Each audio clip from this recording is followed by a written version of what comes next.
mulher. Ela foi juíza, foi profetisa e foi líder militar. Uma mulher que a Bíblia a identifica como sendo Débora. E onde é que está escrito isso? No livro dos Juízes, capítulo 4, do versículo 4 ao versículo 8, nos fala desta mulher que foi usada por Deus num período que Deus não estava achando homens capacitados que se colocasse na posição de ser usado por Deus. Glória a Deus. Ai, Jesus. Versículo 2 nos diz assim: e sucedeu naquele dia que, estando ali, deitado no seu lugar, os seus olhos já começavam a escurecer que não podia ver. Ele estava deitado no seu lugar. O deitado aqui, meus irmãos, não significa que ali estava tirando uma soneca. O que significa que ali estava acomodado.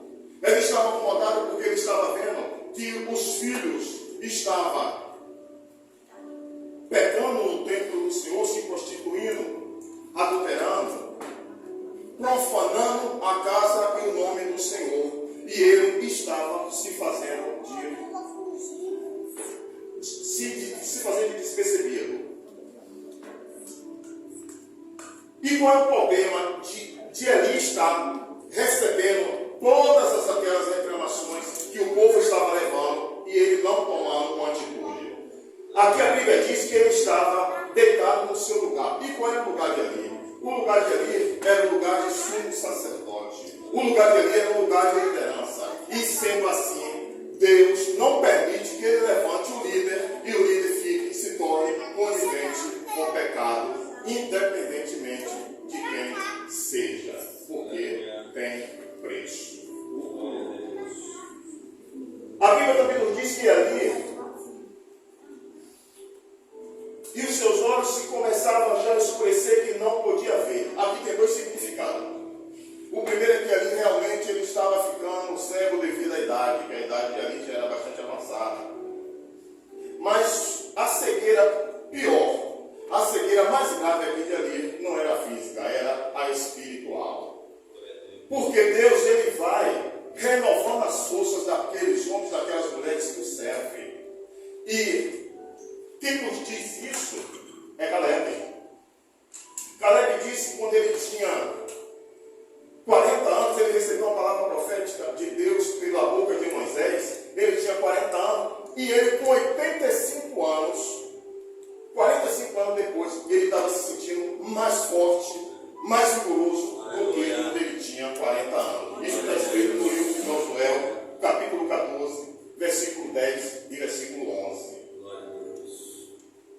Mas aí os irmãos podem até dizer assim, mas coitado de ali, ele realmente estava velho, e o homem como ele, que tinha 98 anos nesta época, já estava quase, como diria lá na minha terra, babatando os 100 anos de idade, realmente a visão do homem se torna muito turva, ele começa a perder a visão. Mas também não é motivo para ele ter agido, para ele estar no estado que ele estava aqui. Porque temos também na Bíblia situações de homens pela idade que ficou cego fisicamente, mas a visão espiritual fazia com que esse homem cego enxergasse bem mais. E isso está escrito lá no livro dos Reis, 1 Reis, capítulo 14, versículo 1 ao 5. Nos diz que Jeroboão manda a mulher dele ir até um profeta chamado Aias, fazer perguntas a ele. E Jeroboão manda que a mulher dele se disfarçasse para chegar até Aias.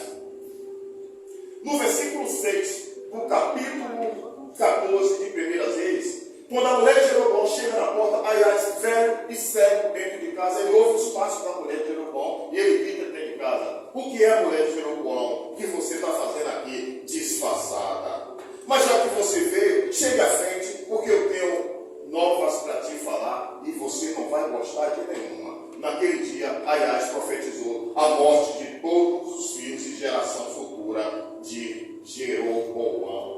Então, mesmo quando o homem perde a visão física, a espiritual tem de ser mantida. Porque o homem que tem visão espiritual, ele vê, ele enxerga muito mais do que a física.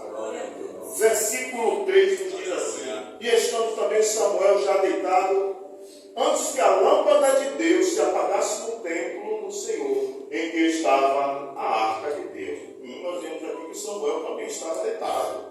Então, se ali deitado estava acomodado, Samuel também estava aqui acomodado. E por quê? Porque Samuel via tudo o que acontecia. Samuel sabia de tudo, sabia tudo que os filhos de Eli estavam fazendo. Samuel sabia.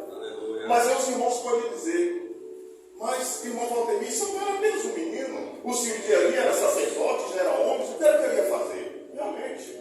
E a Bíblia não deixa isso passar em campo. Ela reconhece aqui. Porque Eli estava acomodado, mas ele estava onde? No seu lugar, no lugar de líder. E Samuel estava só acomodado, mas ele ainda não tinha um lugar definido como liderança. Então, realmente, ele estava acomodado porque ele nada poderia fazer contra aqueles pecados que aconteciam no templo e na casa do Senhor. A Bíblia também diz, ainda aqui no versículo 13, que a lâmpada do Senhor já estava se apagando no templo. E o que seria essa lâmpada do Senhor? Lá em Levítico, capítulo 24, versículo 2, 3 e 4, Deus dá uma ordem a Moisés para falar com Arão que ele deveria manter a lâmpada do templo acesa. E Arão, ele abastecia esta lâmpada com óleo de manhã e ela passava todo dia.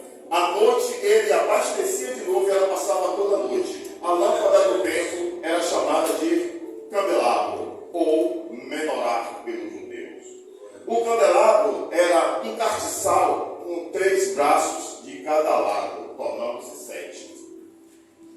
O óleo que Arão usava não poderia ser qualquer óleo. O óleo, as olivas não poderiam ser esmagadas. Elas tinham que ser pegas, colocadas em um recipiente chamado pilão. Para aqueles que não conhecem, é um utensílio de madeira. E é colocar as uvas, as olivas, elas eram selecionadas, colocadas no pilão. E um pilador trabalhava à mão.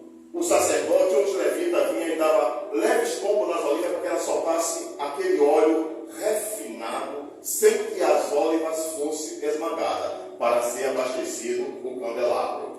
É esta luz que fala aqui no versículo 3, que já estava se apagando no templo, porque os responsáveis para manter a lâmpada acesa do templo eram Ofni e Finéia, os filhos pecadores de Eli. E esta lâmpada é importante que se mantenha acesa no templo, porque a lâmpada representava a luz do mundo, apontava para nosso Senhor e Salvador Jesus Cristo. Então nós não podemos deixar a lâmpada do Senhor apagar, nem no templo e nem nas nossas vidas.